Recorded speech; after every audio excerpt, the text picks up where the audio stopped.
Well, we are cooking along here in the off-season, and we are joined by Buffalo Sabres General Manager Kevyn Adams. So what are things like for you right now? What are the things you're working on? What do the next couple weeks and months look like? Well, it's never really quiet till, a little bit later July and early August. So it's busy right now. We just, obviously after the season, it's a couple weeks of intense meetings and kind of exit meetings with players and staff, and you're working on the staff contracts and all the different things internally. And then over the last couple weeks, we've had all our scouts in from around the world. We've done our amateur scouting meetings, had a bunch of pro meetings, brought our development team in, analytics, everybody in, just kind of organizational meetings. And now this week, kind of spending some time preparing for the combine. So that's it's great that it's in Buffalo, honestly, for me.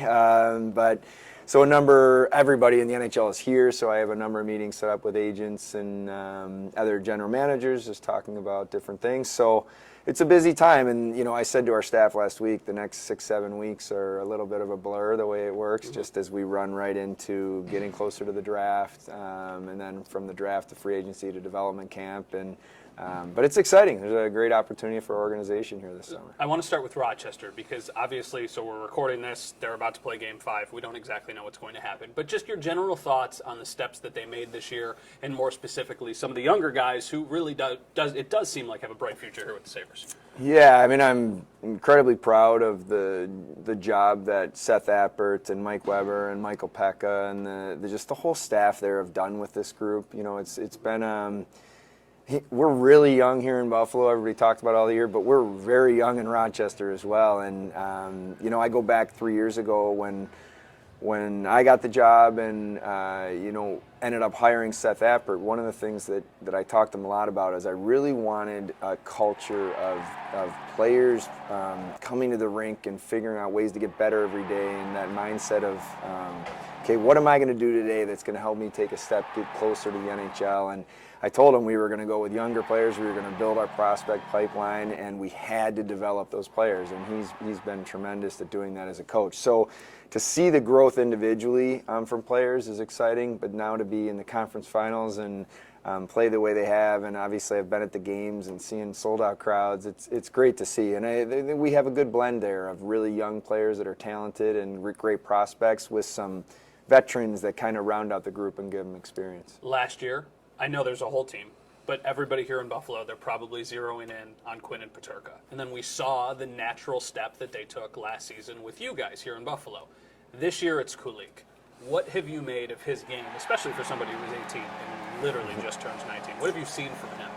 Well, it's pretty exceptional what he's done this season. It just doesn't happen for a lot of reasons in the American Hockey League with someone that age.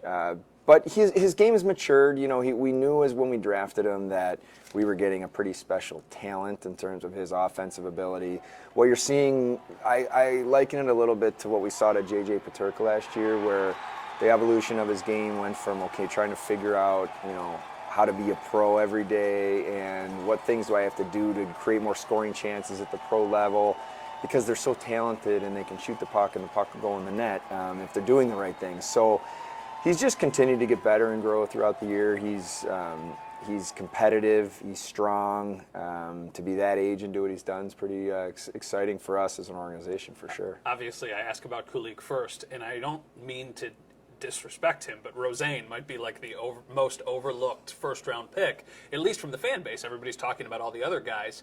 It feels like as the season has gone along, his game has really kind of stepped up. What have you seen from his progress? Another guy that you come over for the first time to North America, and he's 19 years old. You're trying to figure things out a little bit.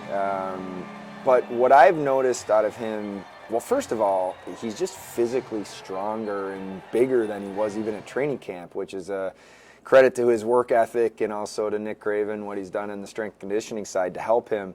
But he's very under the radar in terms of his competitiveness. This is a guy that'll take a hit and get up and go get the puck and score. Like he's not a perimeter player that sometimes you see that he's got the elite skill and skating, but he gets to the inside and he competes, and he's been a key driver of offense there for really the second half of the season through the playoffs, and another guy that we have high hopes for. You get Ryan Johnson signed. We know we talked to you after the season, and you said, okay, this is kind of our stance. We'll see how it plays out. How did you end up getting to this point, and what are the expectations for him moving forward? Yeah, so RJ's situation was, I want to give some credit to the player development guys, first of all, because part of the job in the player development staff is to make sure that they're truly building a relationship with our prospects, and they're an extension, of our organization to them to say, here's what we're about in Buffalo, here's what we're about in Rochester, how we do things. And of course, I build relationships, and so does Donnie and everybody else, but the player development staff continuously talk to him about, what we see in him as a player. When his season ended and we got on our conference call and I was able to share my thoughts, we also told him that, take your time. We respect this is a big decision in your life. We think he's a real good prospect, and here we laid out the reasons why we thought it would make sense for him to join our organization.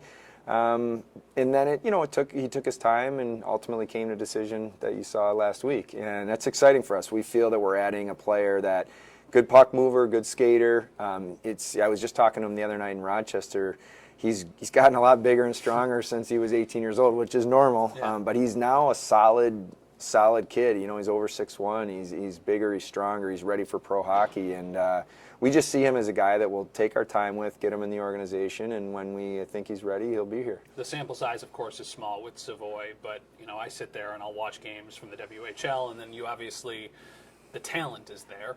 How do you approach this summer and this upcoming season with a player like that where you're kind of handcuffed? What is the mindset, or is it still way too early to even know that? Well, I think, we'll be open-minded. And, I've heard me say this before, I'm sure, that we never are going to hold someone back. If we think they're ready to play in the National Hockey League and they belong here and they're going to help, our team win hockey games, but also they're going to help their career overall when you look at the long-term picture, we won't hesitate to put him in. And but I don't think there's any sort of stress or pressure around that. Let him come into training camp. I think it's been good for him to get his feet wet a little bit here in the playoffs coming up. He had a phenomenal season in the Western Hockey League. He's dynamic. He's tenacious the way he competes, shift in and shift out. He's going to be a guy our fans love to watch just because of his passion for the game. He checks all the boxes that we look for in players. But we'll see how it shakes out in camp. And what I do know is, it's okay, if it ends up where he ends up going back and playing a World Junior opportunity. It's okay. We just want to do the right thing for his long-term development. What did you make of the World Championships and specifically your players who participated in the tournament? I was really excited for them. One of the things that I do when I get asked about, our own players participating in the World Championships, and I talk to the players directly and I ask them, what's the reason you want to go? I'm fully supportive, and I think it's an amazing experience to wear the jersey of your country and just be in a different environment.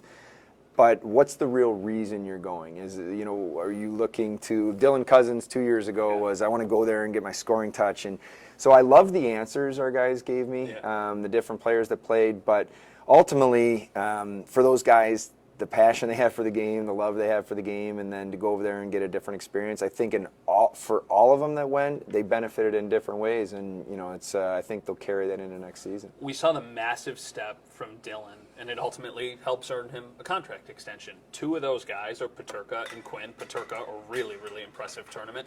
What are the next steps that they have to make? What's the next kind of progression in their journey to whatever they end up becoming? Well, JJ, did something pretty special in the World Championships, as everybody saw, and I think there's a certain confidence that you take away as a player that when you're on that stage and you have the ability to change games, and everybody that comes to our games sees the talent he has every night.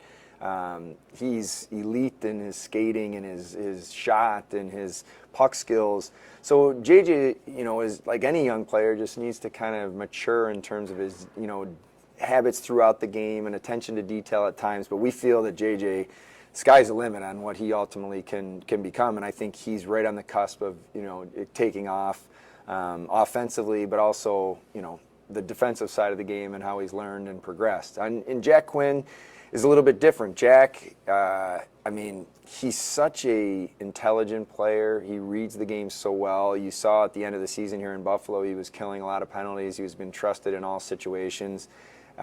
Jack's just a little different in the sense of, his body, he's still growing into his body, so this offseason is really important for him to get a little bit stronger. Now he's got a year under the NHL under his belt. He knows what to expect a little more, but those are pretty talented, exciting kids that we have coming here. I think this is the first time, well, it's certainly the first time I've seen you since it happened. First time maybe, though, since Kyle Okposo signed his extension that anybody has talked to you. Why was it appealing on your end to bring back Kyle? We talked to him, but why did it make sense for you guys? Well, I think Kyle's body of work speaks for itself in terms of just the presence he's had on and off the ice with our group. He cares about this organization so deeply. He wants to see it, through is the best way to say it, to where we do something special here. And he and I have had really a lot of heart-to-heart conversations about what does that mean. And, he believes in that we have a chance to do something special here. So, first you take that, then you take just what he means to this community and how much he cares.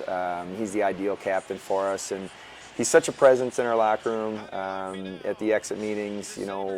After the season, player after player just talked to me about the impact he's had on them on a personal level, and not just about the game of hockey, but just life. And so it was important. I felt with our group still being on the younger side and still learning and growing up together, that it was still really important for us to have, a presence of Kyle Okposo as kind of the dad of the team, the voice of reason at sometimes, but just someone that the players can turn to in every situation and know they're going to get honest, true feedback of how they can get better. You guys have been busy the last couple of weeks with the signings that you've made. I think back to last season, you start with Tage, then you get to Dylan. I don't think it's any secret that Rasmus and Owen are kind of the next names that immediately come up, at least on the outside looking in.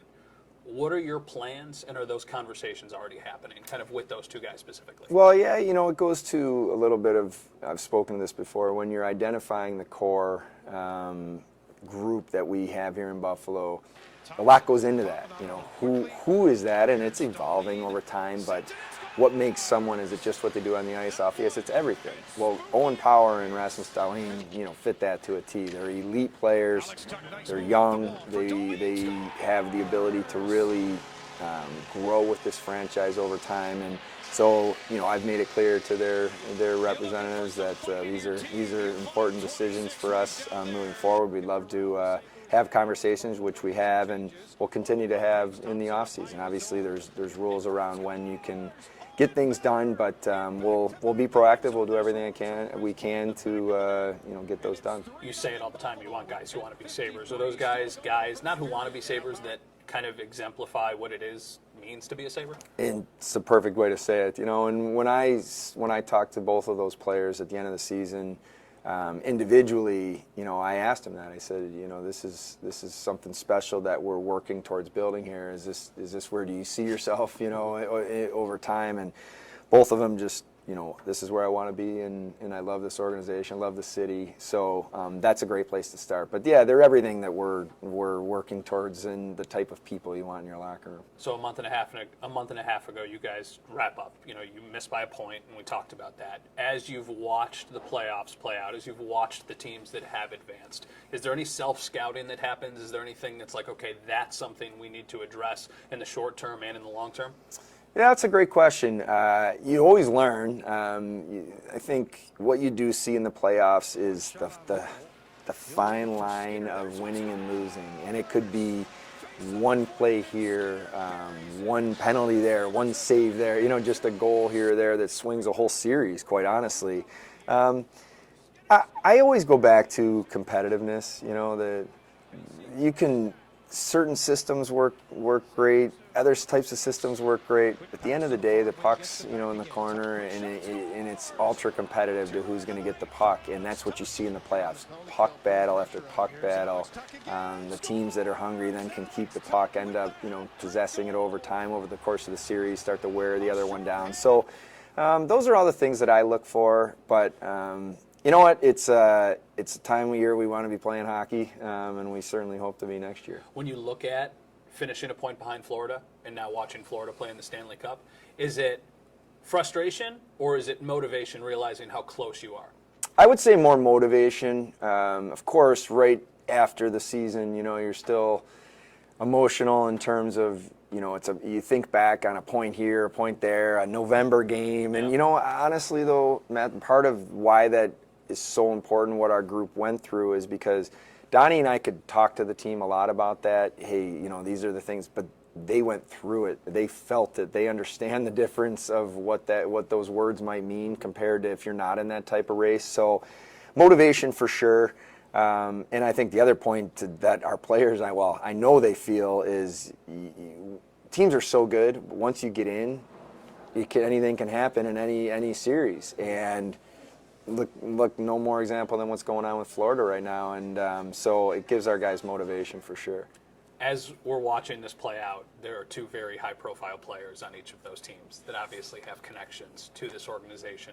As you think back on the last 2 years, really from the time you got here into the evolution that you've had, what does it mean for you to see them there, but also see the returns that you've got and the success that you kind of have set yourself up to have? Yeah, I mean, I think both of those players, in Florida and in Vegas, are very talented, elite level hockey players that, on a personal level, I'm happy for them and the success they're having.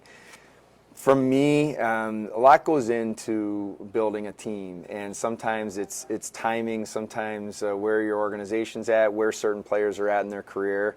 When I take a step back and I think about those players and what's gone on and where we are now, I'm really excited about what we have in our locker room and how that all turned out. So I wish those guys the best of luck for sure, but pretty excited about where our group is. I always say we have to pump the brakes a little bit because the sample size is small with Devon. It's 7 games, but it's hard not to think too. His first start, the place is jammed. It's against the Rangers, and then he goes on that run at the end of the season. Realistically, what does Devon Levi's outlook look like? Because you just said a couple minutes ago you can't kind of protect people. If they belong here, they belong here. But I also know goalies are different. Like the evolution of goalies, the way that they progress is so unique. How do you guys approach that situation? Well, Devon's a unique person. So one thing I do think you have to be a little bit careful of in my job is just generalizing or blanketing things with, well, this is the way you do it based on, big groups. I think you have to look at individuals. You have to look at what's their personality like, where are they in their arc of their trajectory of their development. And when I go to Devon specifically, he is incredibly wired to learn and grow every day from every experience. And it's why, as I watched him the last couple of years in college, you see the talent and you understand, wow, this kid is, the way he moves, the way he approaches the game is amazing. But what people may not have seen behind the scenes is just his mindset and his hunger to get better every day. And so that's why when Devon came here and did what he did, I wasn't surprised. I just felt like this is something that you could have said, okay, if you take a step back and you think what's the best case for Devon, it's to be in a pressure situation, it's to feel that, it's to soak up every ounce of experience that he can. And hey, we understand he's young and there's ups and downs, and that's part of the growth of all players. We're going to support him in every way we can, but certainly excited about what he did and where we go from here. How hard is it to take yourself out of it a little bit and maybe not to get too overexcited? Well, I think, I don't really look at it like that, to be honest with you. I'm pretty, even keel person overall, so I'm always just kind of evaluating today, but also thinking about big picture. And when I evaluate today, I think we have a really talented young player. But at the same point, what I've said to Devon over and over again is we're all in this together. We have a lot of young defensemen, we have a lot of young forwards, we have a team that's going to support each other, and Devon's one of the group. And that's to me, when you can build something special as a team, they feel that. Nobody feels that I have to do it on my own or the pressure's on me particularly. It's hey, we're in this together, and that's what's special about our group. What does order of operations look like right now? Is it talking to other general managers about trades? Is it focusing all in on the draft? Is it starting to think about free agency or internal free agents? Kind of how do you guys figure out what you're doing as we lead up to all of the really chaos that ensues? It's all of that, and I don't think you can, in my job, really prioritize, say this is our main focus and then we go to this. It's actually all of it, and every day. And so we had pro scouting meetings today, and This afternoon I have a list of calls to make to other general managers. Meanwhile, I want to make sure that I'm staying focused on some of the amateur scouting that I need to do over the next few weeks. So it's every day. That's what the priority is right now, and it's an exciting time of year because, like I said, I think this is an opportunity for our organization as you go into the draft. Opportunity for our organization to continue to build our pipeline, to grow our prospect pipeline, add to it, which is exciting. And then you look at potential trades or UFA type scenarios.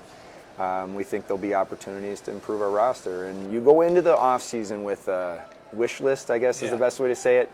Doesn't mean you'll necessarily be able to do exactly what you wish, but you do the work beforehand to prepare yourself, and that work's been done and continues to be done, and now we'll see how it shakes out. What is your balance of having all of the assets that you have, especially with forwards, and trying to maybe make your roster and your organizational depth more well-rounded, but also realizing that in a couple of years you could be back to the point of wishing you had more of those forward prospects? How do you kind of navigate that? Well, it's a great question, because I think what you have to be careful of is just hitting fast forward and moving guys to just maybe move the needle a little bit in the short term. You're always balancing how do you improve the roster every day, what can we do to be a better team, but knowing that you have to constantly have that pipeline of where you can have the funnel coming up. If other players fall off or you make trades, you have a replacement. And if you don't have that replacement, it puts you in a tough spot as an organization. So those assets, whether it's prospects, draft picks, they become critical in how you set your organization up for sustainable success, which is what you've heard me say over and over again. That's the goal here. If you give yourself that chance every year where you're in the fight, giving yourself the best chance you can to win is ultimately what you're trying to do. So you're always going to balance that, but we're going to look at every scenario. We're going to see if we think something makes sense. We're going to do it. And the other thing is you're also balancing dollars and cents, because there is a salary cap. You're projecting out 2, 3, 4 years down the road with different contracts, and that certainly can change decisions you make as well. You laid a foundation last year. What do you think that foundation was, and how do you think that ultimately helps you to get to where you're trying to go? Well, the foundation starts with the group that we have in the locker room in terms of the trust they have in each other, the foundational kind of trust that they have in the locker room, but the coaches have, back and forth. So that's the foundation. I think we took a big step last year. Everybody knows that, and I think it was a lot of real positives. But what I loved at the exit meetings was, our guys are hungry. So I think the foundation is there for us to be, fighting every night to be, a really good team in this league, and now we just have to take the next step. Last one for you. So the foundation has been laid. You guys get really, really close. As we get ready for next season, I know that's a long way away and we can't exactly predict what's going to happen. What does your team need to look like to have the success that you're envisioning that you guys have? Well, I think the first thing on that is I personally believe our biggest opportunity to take steps will come from internal growth. Mm-hmm. So you can tweak the roster, you can round it out, that's all part of the job, but I don't think that moves the needle as much as your own internal growth. And what I mean by internal growth is the steps your own players are taking. So whether that's in net, whether that's on the back end, even a guy like Rasmus Dahlin, who's now been in the league a number of years and had an elite season, as everybody knows, I still think he has a chance to get better. And so does Owen Power, and so does Samuelson, and so that's one piece. Up front, we touched on some of the young guys. That's, the Quinns and Peterkas of the world, taking steps. I believe Dylan Cousins is just scratching the surface of where he can ultimately get to. You saw the growth in Casey Middlestat. Alex Tuck had a great season, but I still think there's more, and he and I have talked about that. Tage Thompson, go down the list. So that's why I say, we're going to look to round it out, or where can we, move the needle a little bit to add or help our team grow. But if our own internal, the guys that are here, the core, take steps, that's going to be a huge thing for us. That is Buffalo Sabres General Manager Kevyn Adams, who is about to be a very, very busy man. Thank you for the time. I appreciate it. No problem.